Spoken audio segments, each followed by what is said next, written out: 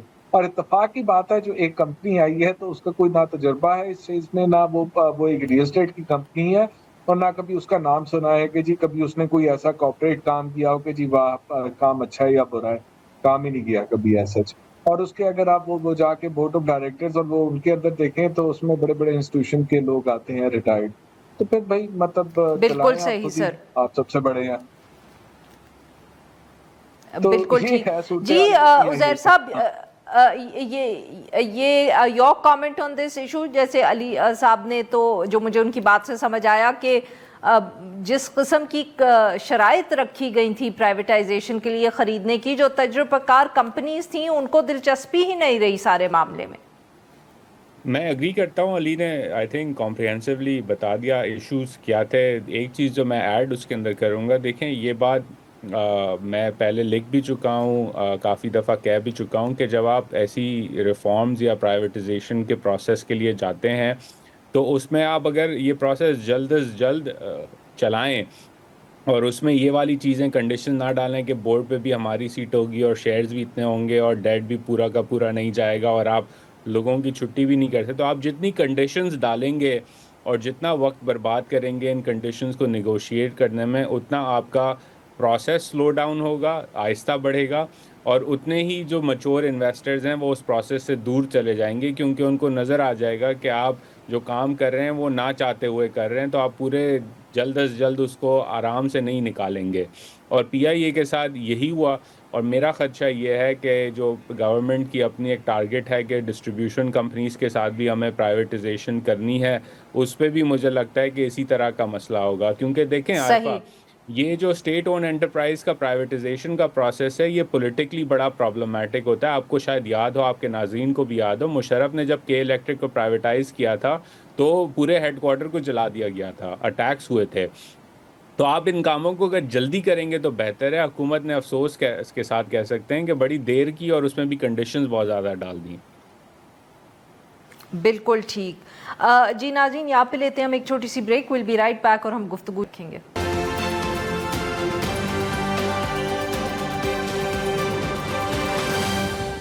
Welcome back ناظرین، ہم گفتگو کر رہے ہیں عزیر یونس صاحب سے اور علی خضر صاحب سے، اور ہم ان سے بات کر رہے ہیں معیشت کے حوالے سے۔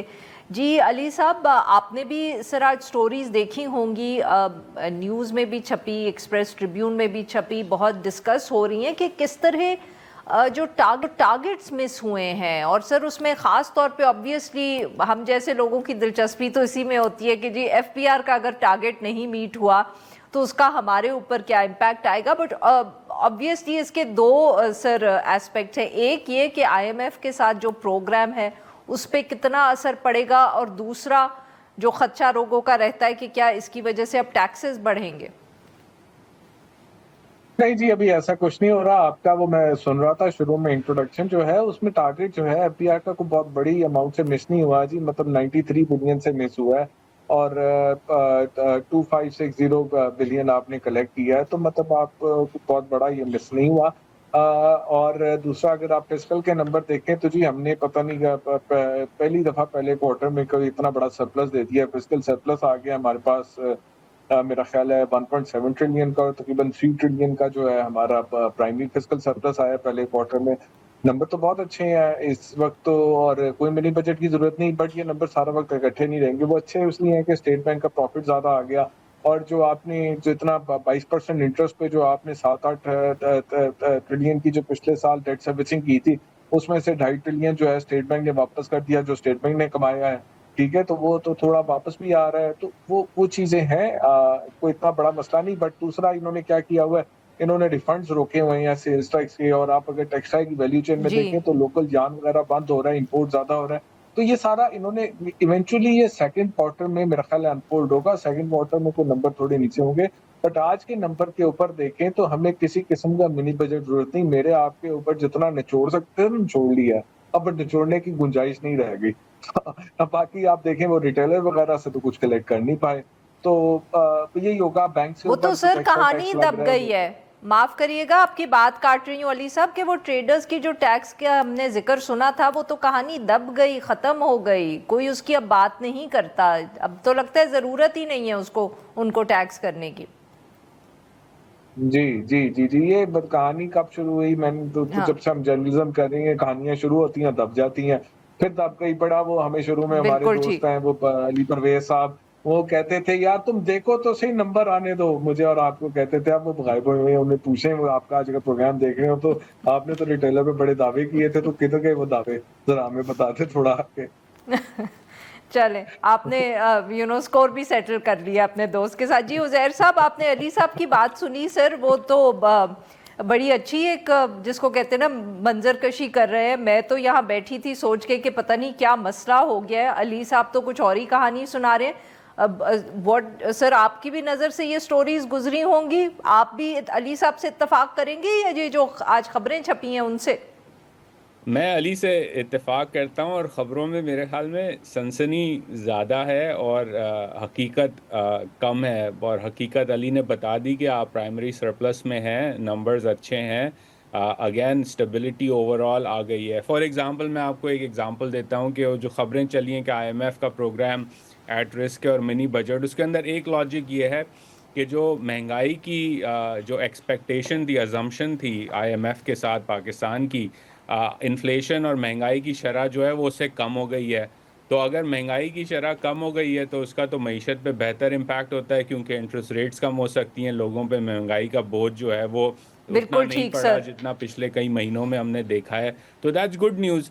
سرپلس ہے، دیٹس گڈ نیوز. اب پروونسز کے اندر ہم دیکھیں تو ایک دو جگہوں پہ بیڈ نیوز ہے اگین، جہاں سیاست جو ہے اب ایشو بن جائے گی آنے والے. میں علی سے اتفاق کرتا ہوں Q3 اور Q2 کے اندر.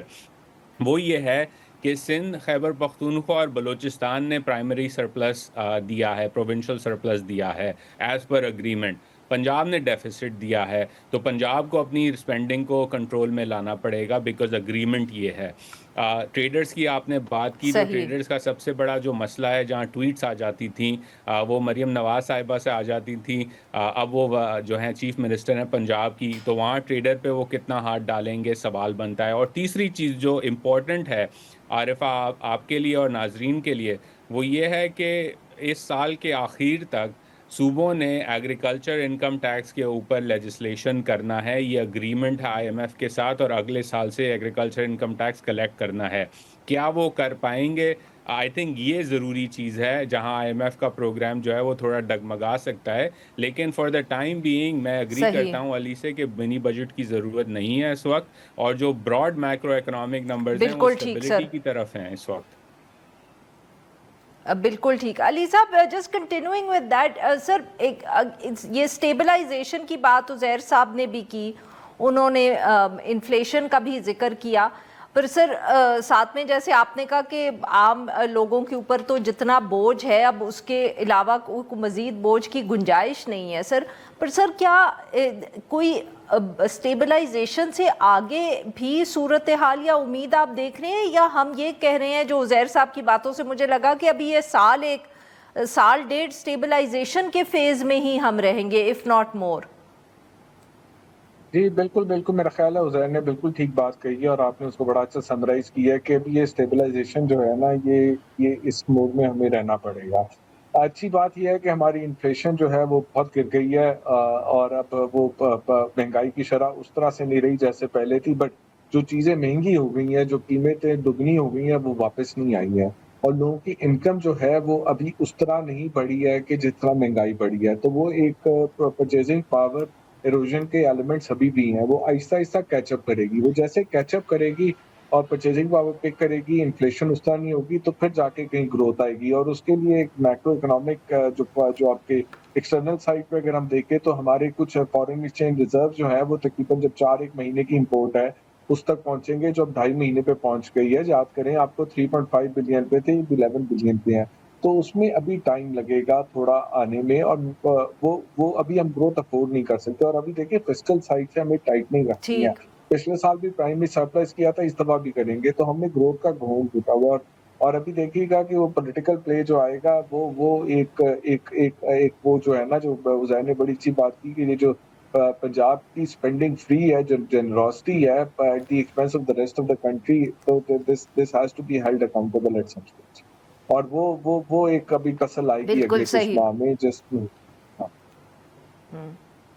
عزیر صاحب آن دیٹ نوٹ, مطلب کہ جو آپ لوگ اتفاق کریں تو سر یہ جو اب انویسٹمنٹ کا ذکر ہو رہا ہے, وزیر اعظم صاحب پہلی یہاں SCO کی کانفرنس ہوئی, وہ بہت اچھی گئی, اب وہ پھر سعودی عربیہ گئے ہوئے ہیں, وہاں سے انویسٹمنٹ کا نمبر بھی بڑھ گیا ہے.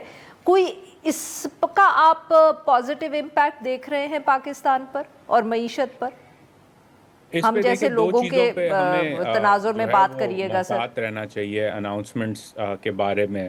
میرے نزدیک MOUs میمورینڈم آف انڈرسٹینڈنگ جو ہے وہ اس کی جو قیمت ہے وہ اس کے پیپر جتنی ہوتی ہے, اس کے آگے کام ہو تو پھر بات بنتی ہے. تو MOUs کی آپ جتنی بھی بات کر لیں, میرے نزدیک اٹس ناٹ کنسیڈرڈ ایک سیریس موو. ٹھیک ہے کانفیڈنس تھوڑا سا نیئر ٹرم میں آ جائے گا. پاکستان کو اس وقت جو ضرورت ہے وہ ضرورت ہے فارن ڈائریکٹ انویسٹمنٹ کی, جو ایکسپورٹ سیکنگ ہو, یعنی کہ جو ان سیکٹرز میں جائے جہاں سے پاکستان ایکسپورٹ ریونیو کما سکے. اس وقت اس کی جو ڈرائیو ہے یا وہ ان لاک کرنے کا جو طریقہ ہے وہ آپ نے ڈومیسٹک انرجی سیکٹر میں ریفارم لانے ہیں, آپ نے domestic as of doing business پہ کام کرنا ہے. اسٹیبلٹی سے جو آپ نے کہا آگے ہم جا سکیں گے کہ نہیں, اس کا دار و مدار ان ریفارمز کے اوپر ہے, اور اس وقت وہ ہوتے ہوئے نظر نہیں آ رہے. اینڈ آئی انڈرسٹینڈ پارشلی کہ آپ کی حکومت کا گول اسٹیبلٹی تھا تو وہ اس پہ فوکس نہیں کر رہے تھے, لیکن آپ کو اس طرف بہت جلدی جانا پڑے گا. یہ بات کھل کے فائنانس منسٹر نے واشنگٹن میں بھی پچھلے ہفتے کی کہ اب ہمارا فوکس اس طرف ہوگا, تو ہم دیکھیں گے کہ وہ کتنا اس بات کو آگے لے کے جاتے ہیں. لیکن اگر ویری کوئکلی آپ نے کیونکہ ذکر کیا کہ یہ بتائیے گا کہ یہ جو واشنگٹن DC میں ٹرپ رہا فائنانس منسٹر کا, یہ کیسا تھا؟ I mean, what did you expect from it and what happened eventually? دیکھیں جو بار ہے فائنانس منسٹرز کی وزٹ کا ہسٹوریکلی پاکستان کے لحاظ سے وہ بہت نیچے ہے, یعنی کہ امید لوگ یہی کرتے ہیں کہ کوئی نیگیٹو ہیڈ لائن نہ ہو اور IMF سے بات چیت کا جو مرحلہ ہے یا ورلڈ بینک سے یا IFC سے وہ اچھی طرح آگے چلے جائے. تو اس کے اندر آئی تھنک سکسیزفل رہے وزیر خزانہ صاحب, انہوں نے اپنی انگیجمنٹس کی, ان کی بات بھی ہوئی باقی لوگوں سے شہر کے اندر,